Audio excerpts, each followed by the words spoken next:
we are embarking, I think, on a new era together, aren't we? It's certainly fair to say that politics constitutes quite a large part of the conversations that we have together. And in recent years, it's also been fair to say that we've managed to carve out some space together in which truth could be spoken, while much of the media seemed to be, well, at best, a little bit distracted and at worst, completely deluded.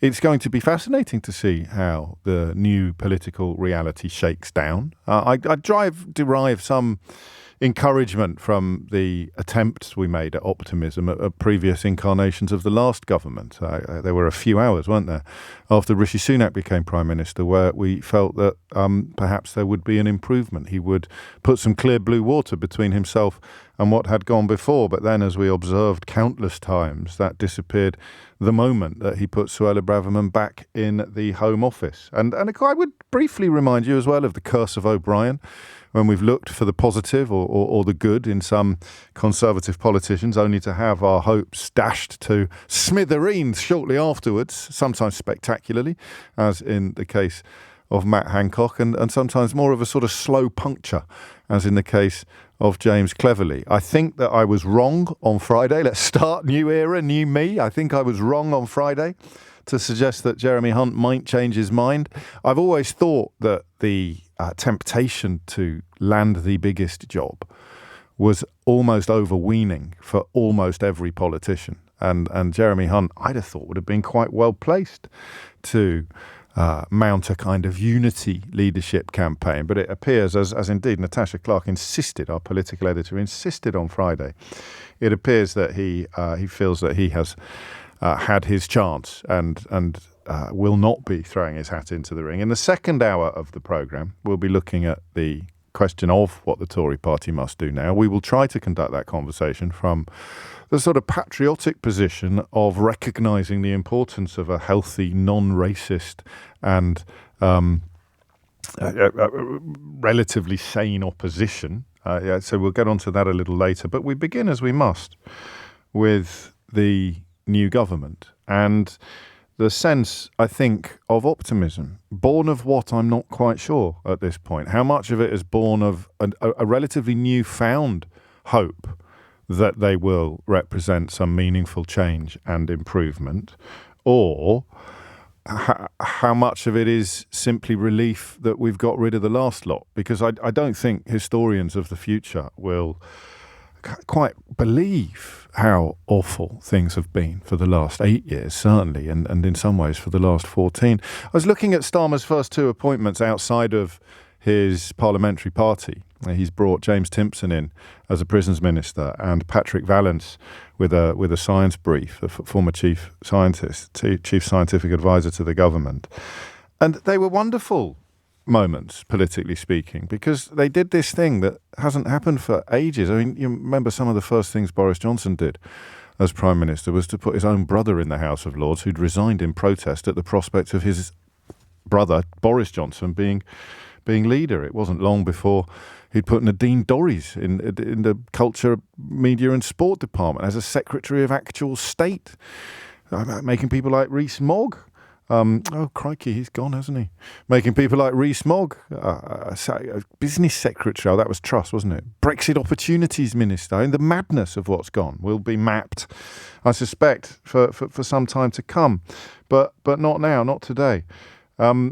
7 minutes after 10 is the time. Today it's about optimism. How much of it is built upon a sense already growing that they know what they're doing, that the grown-ups are back in charge, and how much of it is simply relief that we've got rid of the last lot, and how much is actually built upon events? Because I think the most important element of optimism, the thing that changes, hope into expectation, is events. It's actually doing things. And there are already a few things out there that I suggest that they intend, if they haven't already, to hit the ground running. I mean, the tone, for example, with which they're talking about Gaza, with which David Lammy and Keir Starmer are talking about Gaza, is notably different. It's reported in one newspaper today that the Labour government will abandon Tory attempts to limit the ICC investigation into the possible commission of war crimes. You've got the idea of housing being prioritised above all else. Of course, lots of governments have said lots of things on these issues before. That's where you wonder how much optimism, how far optimism alone will carry us. So I thought today we'd start just talking to each other. A little bit of a sort of community get-together, just a straightforward conversation about how you're feeling now. On Friday, we dedicated quite a lot of a programme to the absence of euphoria. And yet, by the end of the programme, a lot of you were telling me that you were finally beginning to feel the euphoria. Starmer's speech on the steps of Downing Street, widely considered to have been pitch perfect. The immediate abandonment of the obscene Rwanda plan, speaking to, I think, most people about what the change of government is going to look like, what it's going to represent.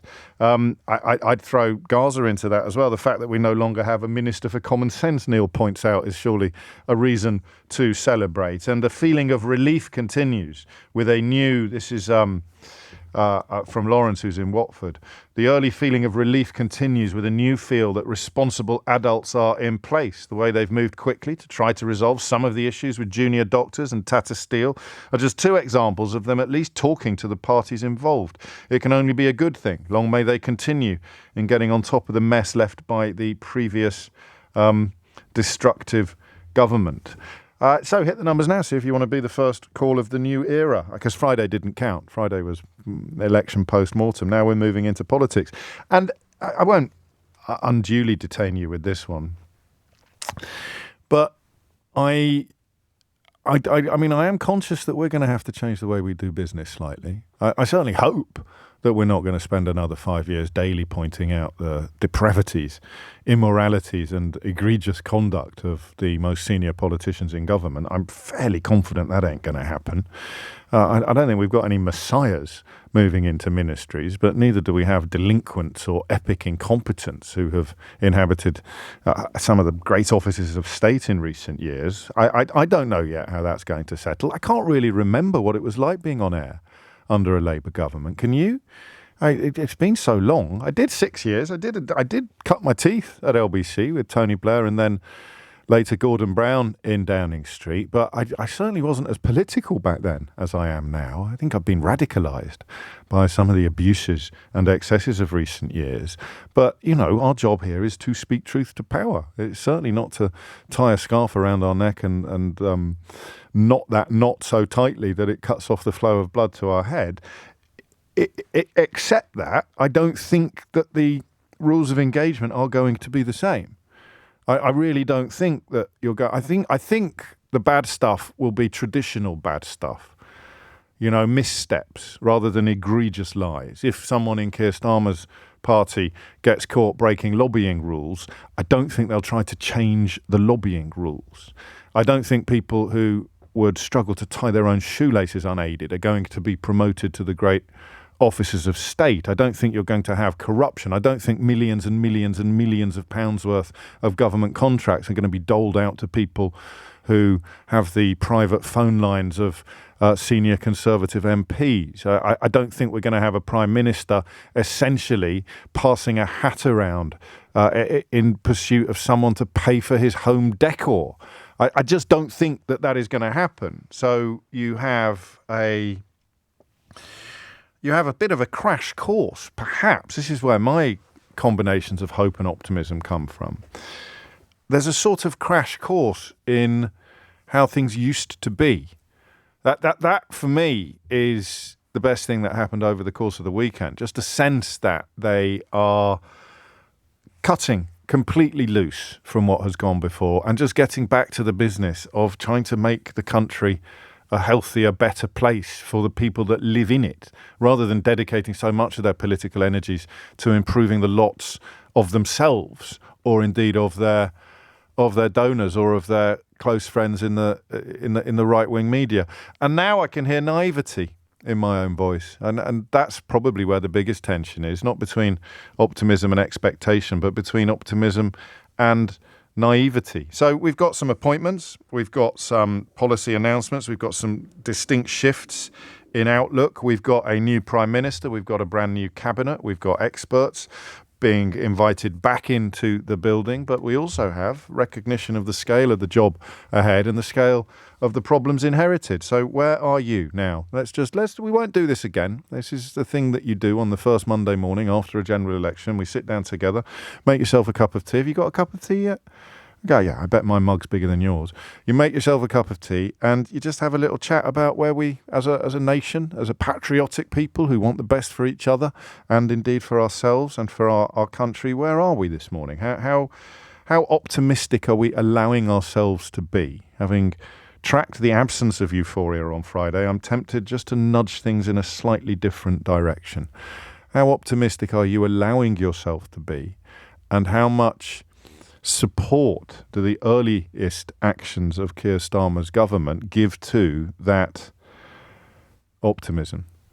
I mean, I think he's had a pretty good start, but I'm wondering whether or not you can feel the hopium coursing through your veins. Hit the numbers now, you will get through. 0345 6060 973 is the number you need. And do remember, as always on this programme, come at it from whatever angle you like.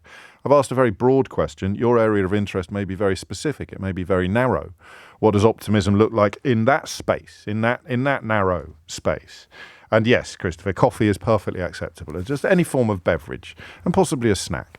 So assemble your refreshments and prepare to chew the fat together.